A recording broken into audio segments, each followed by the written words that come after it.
Hello everyone.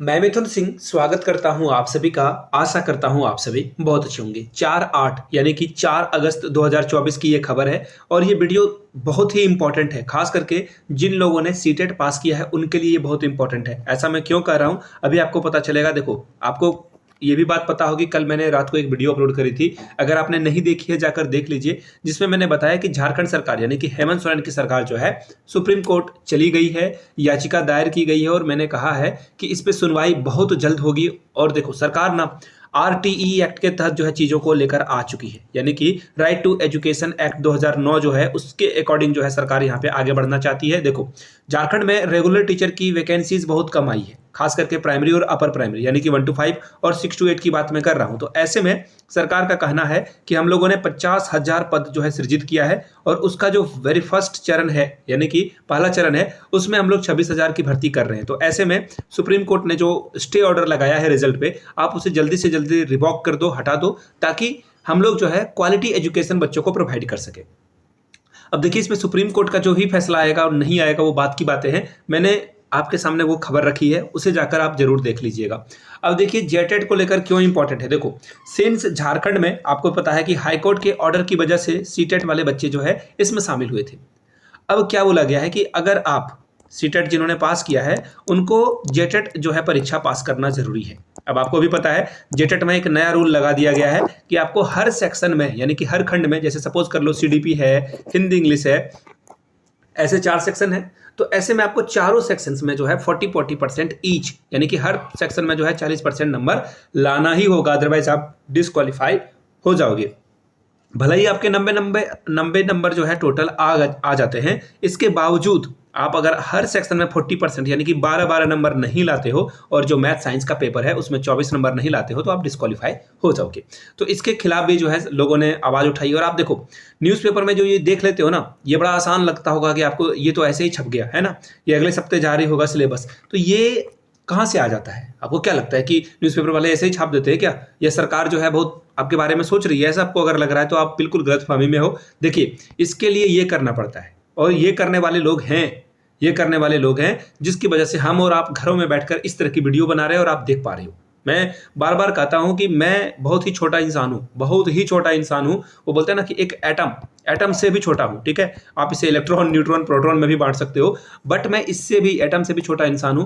क्योंकि जो real hero हैं हमारे आपके लिए, सूरज मंडल जी हैं आपके रियल हीरो। सूरज मंडल जी सीटेट के लिए, जिन्होंने आपके लिए, हमारे लिए जो है कोर्ट में केस लड़ा, उनको चंदे की भी जरूरत होती है, तो वो इंसान आगे है।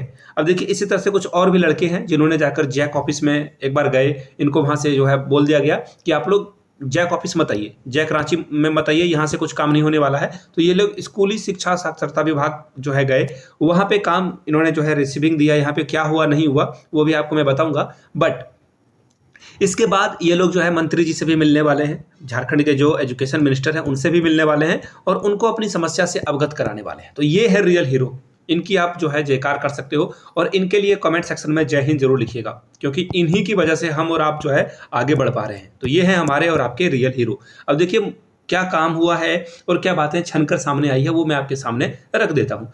यहाँ पे देखिए, स्कूली शिक्षा साक्षरता विभाग के सचिव को जो है लेटर लिखा गया है, एप्लीकेशन फॉर्म है। ये क्या है भाई? देखिए, यहाँ पे मैं आपको एक बात बता देता हूं, जिन्होंने भी ये लेटर लिखा है उनको सैल्यूट है दिल से, लेकिन बहुत सारी यहाँ पे जो है हिंदी में लिखी हुई बातें जो है वो रॉन्ग है, ठीक है? इसको इग्नोर करेंगे क्योंकि इंटेंशन, बोलते हैं ना इरादा, इंटेंशन इनका बहुत क्लियर था हमारे आपके लिए। बोलते हैं ना इंटेंशन, अगर मैं बोलूँ तो पाक है यानी कि बिल्कुल पवित्र इनका जो है इंटेंशन था। आगे देखिए, हम लोग ग्रामेटिकल एरर को जो है नहीं मानेंगे। अब यहाँ देखिए, झारखंड शिक्षक पात्रता परीक्षा नेमावली, ठीक है, नेमावाली लिख दिया गया है, यहाँ पे नेमावली होना चाहिए था। प्रत्येक खंड में प्रत्येक भी गलत लिखा हुआ है, ठीक है? प्रत्येक ऐसे होता है।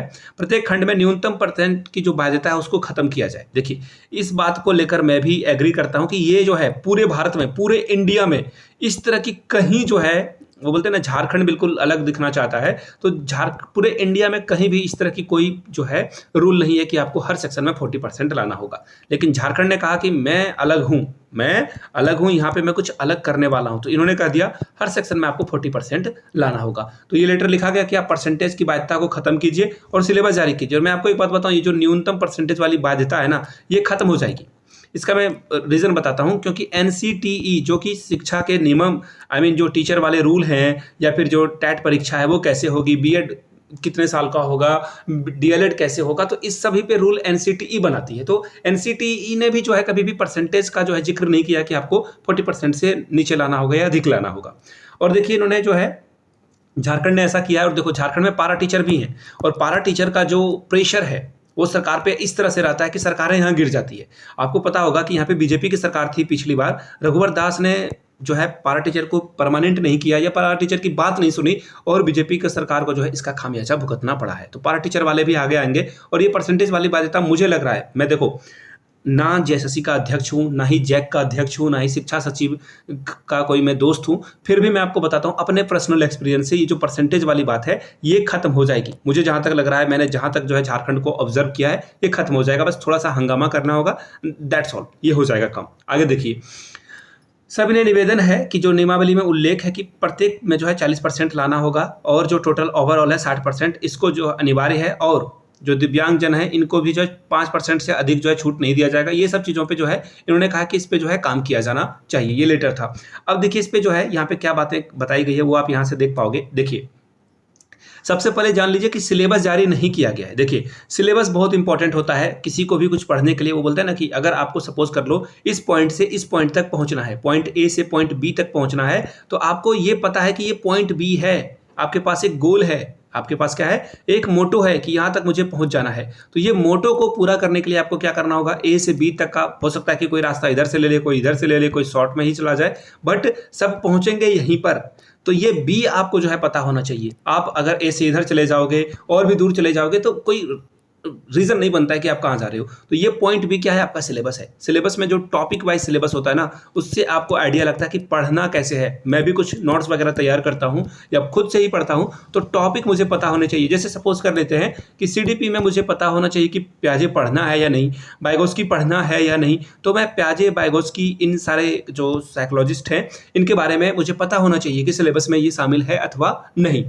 अब यहाँ पे देखिए क्या बातें बताई गई है वो मैं आपके साथ साझा कर देता हूँ। देखो झारखंड शिक्षक पात्रता परीक्षा के लिए जो है आवेदन 22 अगस्त तक है। एक बात और मैं बता दूं, सब लोगों को पेमेंट में जो है प्रॉब्लम आ रही है, पेमेंट जो है एरर हो रहा है, तो प्लीज मेक श्योर फटाफट जो है आप लोग क्या कर लें, अप्लाई कर लें। आखिरी समय का इंतजार करोगे बहुत मुसीबत में फंसने वाले हो। होगा क्या, पेमेंट आपका फंस गया तो हो सकता है कि 48 घंटे रिवर्स होने में जो है टाइम लग जाता है। तो ऐसे में अगर आप आखिरी समय में भरोगे, आप पेमेंट को जो है फिर से वापस आने का इंतजार करोगे, फिर आप पेमेंट आएगा तो आप फिर से अप्लाई करोगे। तो इन चीज़ों से बचने के लिए आप जो है अर्ली, जितना अर्ली हो सकता है उतने अर्ली पे जो है आप आवेदन कर दें।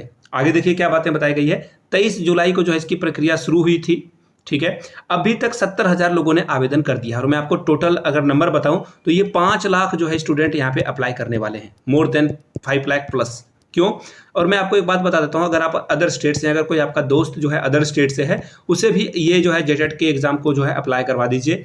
क्योंकि यहाँ पे झारखंड में 60-40 चलता है। आपको भी पता है कि 40% सीटों पे जो है अदर स्टेट वाले भी अप्लाई कर सकते हैं, यानी कि जो जनरल वाली सीटें हैं, यूआर वाली सीटें हैं, वो कोई भी अप्लाई कर सकता है। तो इन चीज़ों को ध्यान में रखते हुए आप अप्लाई कर सकते हैं। जेटेट के लिए अदर स्टेट वाले भी अप्लाई कर सकते हैं। आगे देखिए, अगला सप्ताह तक जो है इसकी संभावना है। अब ये संभावना वर्ड इन्होंने इसलिए यूज कर पाया क्योंकि एप्लीकेशन फॉर्म दिया गया है। कक्षा 1 से 5 और 6 के लिए जो है अलग अलग एग्जाम होगा, जो कि बहुत ही ऑब्वियस है। इन चीज़ों को हम लोग पढ़ेंगे नहीं।